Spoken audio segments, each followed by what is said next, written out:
Apakah benar dan diperbolehkan saat hari Jumat dan bertepatan dengan hari Id, kita tidak perlu sholat Jumat lagi karena kita sudah melakukan sholat Idul Fitri atau Idul Adha? Terima kasih Ustaz. Barakallahu khair insyaallah. Hadis seputar ini itu setidaknya ada 7 hadis. 7 hadis. Ada dari Zaid bin Arqam radhiyallahu taala anhu, ada dari Ibnu Abbas radhiyallahu taala anhuma, ada dari kemudian sahabat yang lainnya, yang Utsman bin Affan radhiyallahu taala anhu dan sahabat-sahabat yang lainnya. Dari Abu Hurairah radhiyallahu taala anhu. Apa kesimpulannya? Dua kesimpulannya. Pertama, jika hari Id bertepatan dengan Jumat, bertemu di situ syariat Jumat dengan syariat Id, maka keterangan pertama ada rukhsah. Ingat rukhsah. Untuk bagi kalangan tertentu tidak menunaikan Jumat dan dicukupkan kemudian dengan sholat zuhurnya saja. Awas, bukan gugur kewajiban Jumat, awas. Nggak ada pendapat ulama mengatakan gugur Jumat. Jadi jangan antum simpulkan Jumatnya gugur karena bertepatan Idnya dengan Jumat. Bukan, tidak ada keterangan begitu. Yang ada rukhsah. Ini kesimpulan pertama.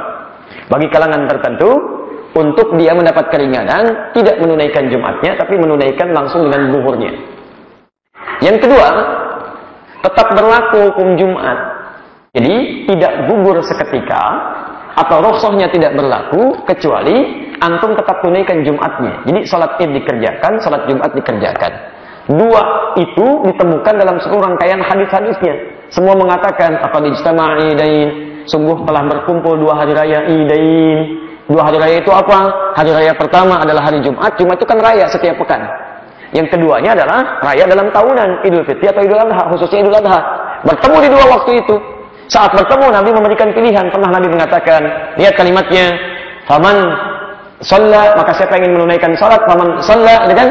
Siapa yang ingin menunaikan salat maka silakan kerjakan, faqad ajza'ahu, Allah memberikan pahala baginya.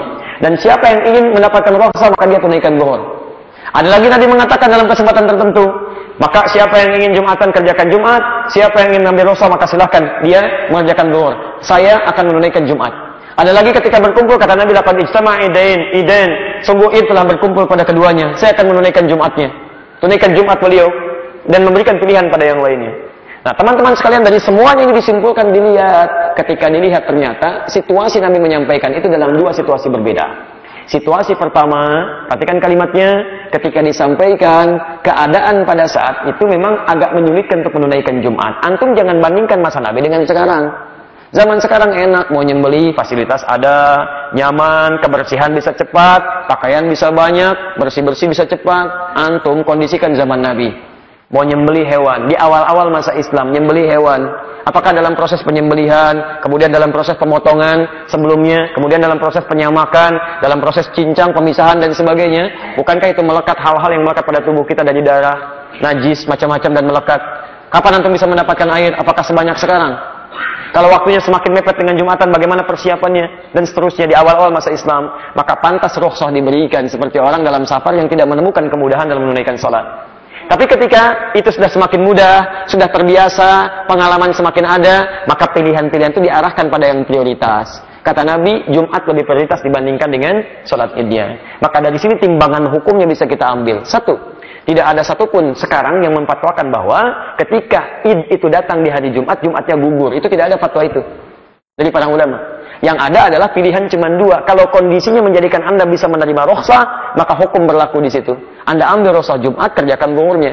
Tapi kalau tidak ada alasan untuk rukhsah, bahkan bisa Anda tunda dulu sementara, Anda lanjutkan lagi selanjutnya, maka Jumat lebih diprioritaskan. Karena hukum Jumat berada di atas hukum sholat Id.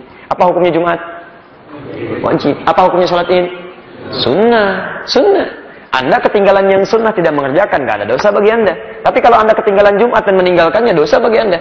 Maka itu yang di atas lebih diprioritaskan. Kalau saya memilih tetap mengerjakan yang Jumatnya dan mengerjakan yang Idnya. Jangan dibalik. Saya pernah punya teman dari Afrika. Itu Masya Allah.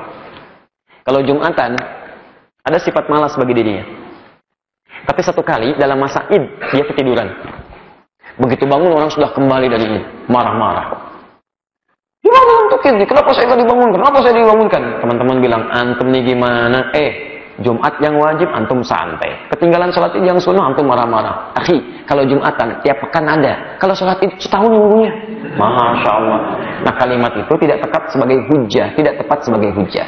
Jadi kalau ingin menimbang hukum, bukan masalah waktunya, yang ditimbang adalah kekuatan prioritas hukumnya. Paham?